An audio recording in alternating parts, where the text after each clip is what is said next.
What we wanted to start this week and going forward for quite a few sessions was kind of a back to basics series, which outlines the software in a more basic way.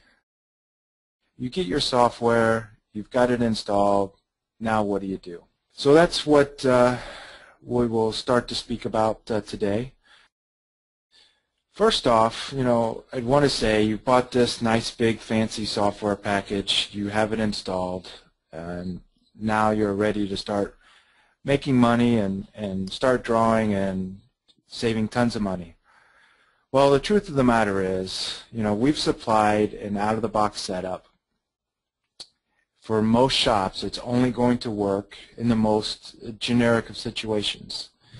And what I mean by that is, every shop fabricates their duct differently. One shop might put 2 tie rods in a full section of duct, and another one might decide they only need 1. Everyone is different. SMACNA puts out a set of standards, but I guarantee you just about every shop you go to, somebody has tweaked something to their shop. And it's really hard to get a setup out of the box that will please everyone. You just can't do it. So, our goal is to try to get a setup that is a good starting base, for 75–80% of our customers. And we try to get that setup to resemble the industry standard as close as possible. That being said, there's always going to be some customization that needs to be done. And, that's because every shop fabricates their duct differently. As I mentioned, they have different shop standards, and as you're drawing your CAD drawings, everyone has different drawing standards, and that means that you have to customize the software. We do our best to set everything up to what we think is the industry standard and what people really need to get their drawings done. But that being said, we don't please everyone all the time. We would certainly like to. If you have any suggestions on what we can do for our setup or even our CAD templates, we'll be more than welcome to entertain them and possibly implement them depending on the suggestion. So please don't hesitate to send in any suggestions that needs to be done. And as always, you can use support@ECCADCAM to do that. So now we kind of got the ugly truth out of the way. Let's talk about what our goals for this series over the next few weeks are. And what I would like to see by the end of this Back to Basics series is that everyone is now able to work with the software, not against it. In other words, if you encounter something that just is frustrating, is not allowing you to do what you think you should be, then you might now have the tools to be able to figure that out and get it fixed the way you need it to get fixed and move on. In order to do that, you're going to have a complete and accurate setup for your shop or for your CAD department. And that's some of the things that we want to go over in this series, and to make sure and ensure that you have the tools and the knowledge that you need in order to get that done. And by the time we're done, you should be able to get your models, get them out the door, get them to the fab shop if you're doing fabrication, and once it's sent to the fab shop, you can fabricate it right the first time. I know that's not always the case, but that's the goal of what we want to get done with this series, is to be able to have your CAD department get everything done as quickly and easily as possible, send it to the fabrication shop, and they can get everything done as quickly and easily as possible according to their standards and specifications. That being said, there is a ton of information that we could cover. I could probably speak for a year about everything, both pieces of software, both AutoCAD MEP and EastCoast has to offer. But going to try to keep each one of these sessions down to between 20 and 30 minutes. A couple things that I do not want to cover in these series. It's not really within the scope of what the series is about. And one is the software installations. That's more of a lot more technical matter that we do have some software guides. We also have some software techs that can help your company with the software installations. And again, you can, if you need to upgrade, you can send an email in to support@eccadcam.com.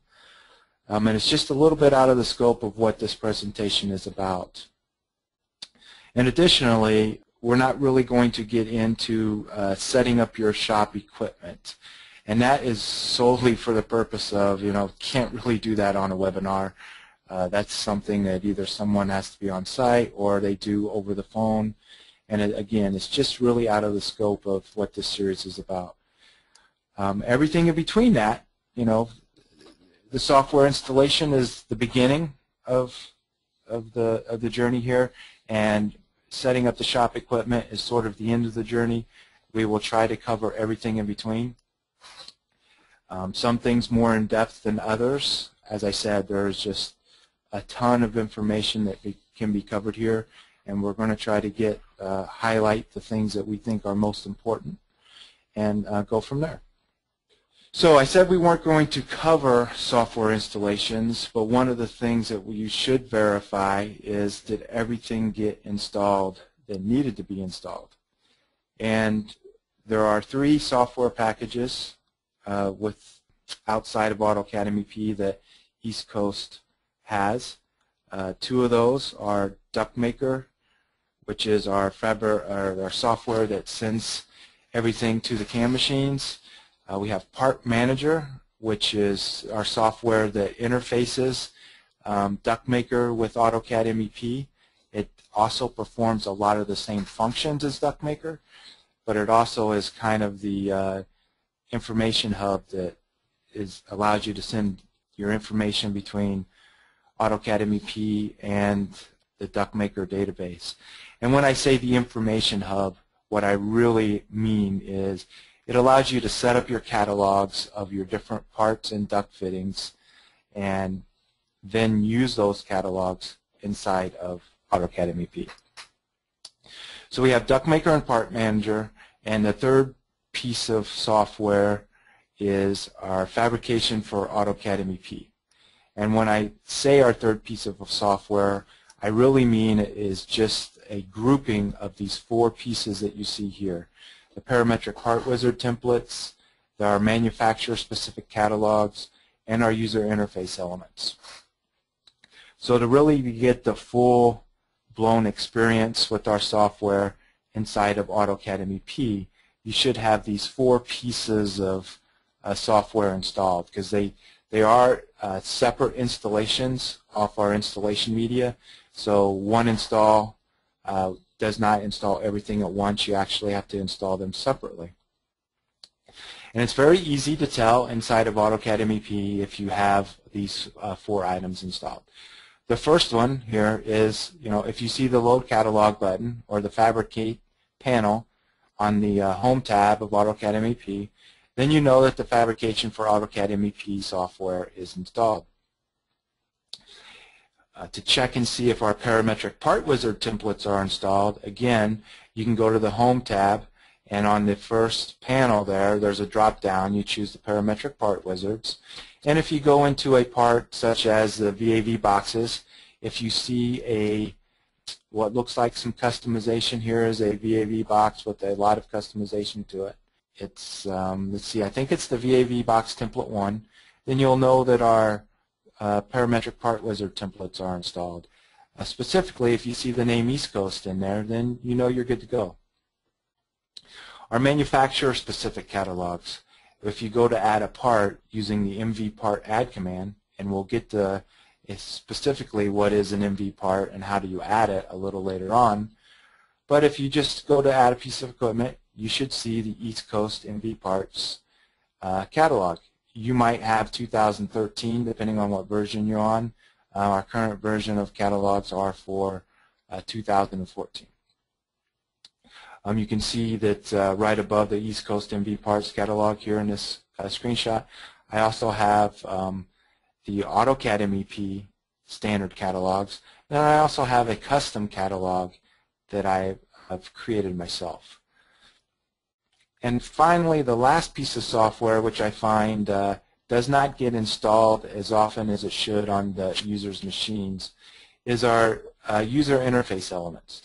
And basically all that it does is install a support tab on the ribbon that gives you different icons to access different parts of our training guides, some PDFs of the Parametric Part Wizard, some HTML links to get to our YouTube site, some links to join a GoToMeeting if you're with one of our support technicians, GoToAssist, some different things here. These will send off an email to East Coast support. Over here are the user guides. These link to our website where you can download the most current version of the user guide, the release notes, even our classroom guides. So a lot of good information there, and I find that a lot of customers, for whatever reason, because they don't want to or they didn't know about it, that piece of software doesn't get installed. So that's a good thing to have installed and take advantage of. Modeling an MEP system, that's what we're going to start our discussions about our series. We'll start in CAD and then we'll move on to setting up Duct Maker and setting up our specifications and standards. So let's just start with modeling an MEP system in AutoCAD. I see it, and this is my process, other people might see it differently, but I kind of see it as 3 steps. When you get a drawing, you should add your equipment into that drawing. You should then create your connecting elements between the equipment, which would be your duct fittings, your accessories. And then once that's done, you should annotate the model, and that's it basically. 3 steps: equipment, duct, annotation. And that's what we want to start talking about. And today, in order to keep it short, we're going to talk about adding equipment. When I say equipment in AutoCAD MEP, that is basically we're speaking about multi-view parts. And the reason why they are called multi-view parts is because depending on how you are viewing them, they can be displayed differently. When you're looking at them from a top view, they are being displayed as a 2D representation. If you're looking at them in an isometric view, they are being displayed in a 3D representation. So multi-view parts, are typically a combination of both 2D and 3D geometry. And what makes them special beyond a standard block is the fact that they can display differently depending on what view they are in, but also the fact that they have intelligent grips and intelligent connectors. And the grips are the little plus symbols or the little triangles that you see on the connectors of the multi-view parts. So in the sheet metal world, if we are looking at a VAV box, there is generally going to be 2 connectors, an inlet and an outlet. And when you hit the little plus next to the connector on the inlet, you'll be able to pull round or rectangular duct, depending on the type of VAV box. You'll be able to start modeling right from that piece of equipment. And the same thing on the outlet. You'll be able to choose the intelligent grip and start modeling duct right from the outlet of that VAV box. In addition to the little plus grips, there is always a little triangle next to the connector that will allow you to, depending on how your UCS is set up, if you're have it set up normally and you're in a world UCS or a top UCS, you can take that little triangle grip and move the piece of equipment up and down. If you happen to have your dynamic input turned on, you can then take that little plus grip and tab between values and be able to move that to a specific elevation that corresponds to the top of the duct, the middle of the duct, or the bottom of the duct that is going into that connector. So there's a lot of intelligence in those connectors. In addition, there are what system should that connector have, And you know, what type of connection is it? Is it a slip and drive? Is it a flange connection? Is it banded? Those are connections that AutoCAD EP will allow you to put on your ductwork. Slip and drive, banded, definitely flanged, and I believe there are a couple more. With the EastCoast software, all of our connectors on duct and duct fittings is set to flanged. And the reason why we do that, even for slip and drive connectors, is so that you can get some type of graphics off of that. Even slip and drive have a little bit of height and depth to it. And also you're able to assign values to that flange. In some of the other out-of-the-box type of connections, the slip and drive and the banded, that sort of thing, the flanges are basically set to 0. And in the fabrication world, every type of connection, unless it is raw or welded, has some geometry and height and depth assigned to those connectors. So that is one of the reasons why every piece of duct is set to flanged. Now that being said, most of the equipment has connections that are set to undefined. And the reason why that is first off, we don't need the connection data for fabrication on the piece of equipment. Generally, a piece of equipment is being bought, it's not being fabricated in-house, and it's certainly not being fabricated by our duct maker software. Special case being dampers, and we will get to those at some point in this series, probably not today.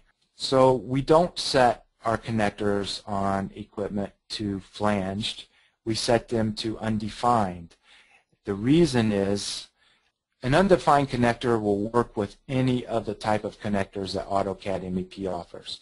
Now we could technically set it to flanged since all of our ductwork is flanged, but then it wouldn't work with some of the out-of-the-box duct. If someone was drawing, heaven forbid, with a non-EastCoast duct, maybe with an out-of-the-box standard duct, it would not be able to connect to that piece of equipment because in order for duct to connect with each other, banded will only connect with banded duct, flange will only connect with flange duct, and slip and drive only with slip and drive duct, or flange to undefined, undefined to banded, that sort of thing. So all of our equipment basically have an undefined connection. And that is the reason why, just so it's able to connect to different types of duct, even the non-EastCoast ductwork. So what type of choices do you have for equipment in the software, and how do you get it into your drawing? Well, the easiest way to get the equipment into your drawing is by typing the MVPART add command at the command line.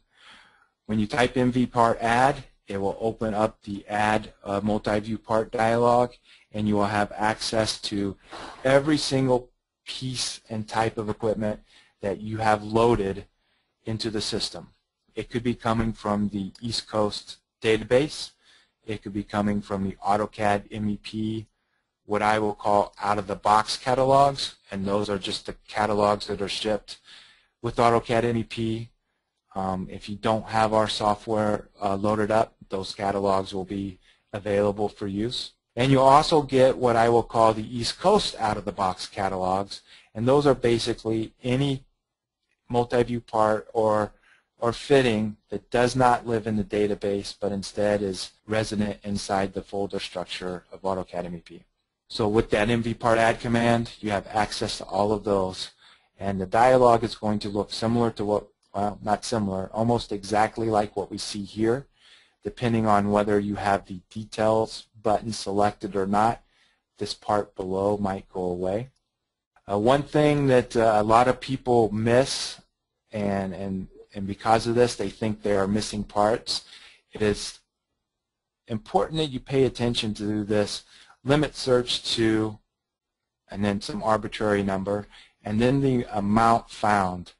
If you have this number that says limit search to 20, and it actually found 40 pieces, then it's only going to list the first 20 that it sees, and you're not going to see the remaining 20, and so you might think that you're missing something that you had seen there before.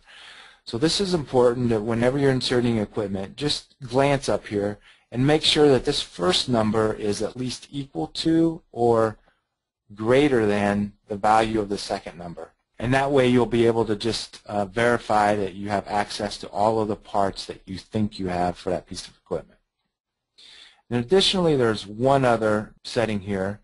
Down below you have the display/hide additional part parameters. And what that does is every parameter that is on a piece of equipment, a multi-view part, has the ability to be visible or not visible. You know, EastCoast on the equipment that we create, and actually on the duct and duct fittings also, we set to what we think are the most relevant parameters to be visible and non-relevant parameters to be non-visible. If you have this unchecked, then it's only going to show the parameters here that are across this title bar here, and you're able to scroll all the way to the end. If this is unchecked, it's only going to show the visible parameters. If you would like to see parameters that aren't displaying, that you know are present on the part, you can check this box here and it will go ahead and display every single every parameter that is included on that part. So that's the MVPART dialog.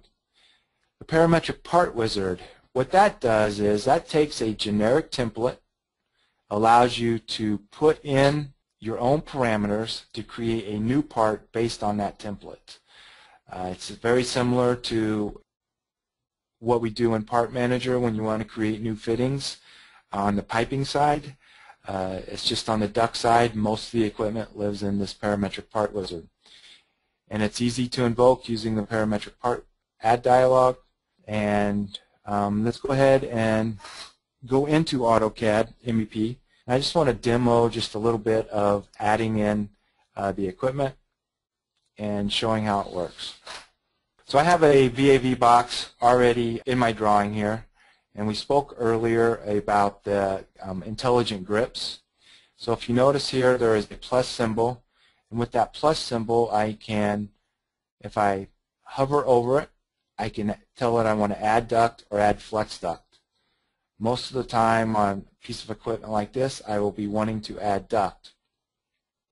Now if you notice, as I pull that duct out of there, my cursor it looks like is at the top of the duct, and that is because over here on the property palette I have the justification set to top center. For this scenario, let's just go ahead and set it to center, and you can see where my cursor is kind of now in the center. And you can just pull that out and start routing any way you want. And we will get to, on our next section, we will talk about routing duct. So on this particular VAV box, we have the inlet, which is round. It could be rectangular depending on the size and the model. And then we have the outlet, which is rectangular. And that connector knows that it's a rectangular outlet. When I select it, it pulls off a rectangular piece of duct. Now I also had spoken about the triangular grips. This bottom grip, when I hover over it, and because I have my, down here in the bottom, I have my dynamic input turned on, when I just hover over it, I will see different elevations. If you look at those little lines that come up and you see the elevations down below, that corresponds to the bottom of the duct on the connector, the center of the duct on the connector, and the top of the duct. And if I just press my tab, once I select that, so if I select that triangle, you can see now that those values have actually become editable. And if I just tab through them, I'm able to set the absolute value of that connection point. And depending on which box highlights would depend on whether or not you're setting the bottom of duct, center of duct, or top of duct. I can also take this grip and just physically move it to where I want to go. I can move it up or down. You notice that it will not move sideways when I am on the elevation grip. It's strictly for changing the elevation. The other, and that is a five-sided little polygon there. If you select it, you notice it is the location grip. When I select that, I can move it in any direction. And if I just hit the tab button, again with my dynamic input on, I can move that piece of equipment anywhere that I want. And those items, the plus grip, the triangular grip, and the location grip, those are included on every single connector that's on a piece of equipment. In this case, for the VAV box, we also have our pipe connectors for the coil. So it changes depending on which piece of equipment that you have. So I'm looking at this. I was looking at it in an isometric view. I'm now looking at it in a top view. And we spoke about being able to display equipment differently depending on the view. So when it's in a top view like this, this is a parametric piece of equipment, meaning that you're able to input values and have it grow or shrink parametrically depending on those values. A parametric piece of equipment is able to be displayed in several different ways. Top-down view is basically a view of the 3D representation, what that looks like in the top view. Same thing with side views, front, back, left, right, and so on. There is also, and on a lot of our equipment, we don't have the schematic display set up, but you can change to a MEP schematic view, and you'll see that the equipment disappears, and you'll only see the connectors. It's not very often that you're going to show a VAV box in the schematic view, but if you had, say, an air handler, and you were creating a line diagram or a flow diagram, you might create a schematic view of what that looks like. And when you switch to the schematic view of that air handler, it will display the way that you want it to display. That is what is meant by multi-view parts. I can change the display representation and have that part displayed differently for each one of those display representations. That is really all that I wanted to go over with today. Just touch upon the basics. We will meet again in 2 weeks on, I believe, Tuesday, June 17th. And in that meeting, we will talk about routing our duct and our duct fittings. And before I move on, if you need to contact me or support for anything, my information is right there. Feel free to please call with any questions. Thanks everyone for showing up, listening, paying attention, and I hope to see you all again here in a few weeks. So thank you everyone. I'll see you next time.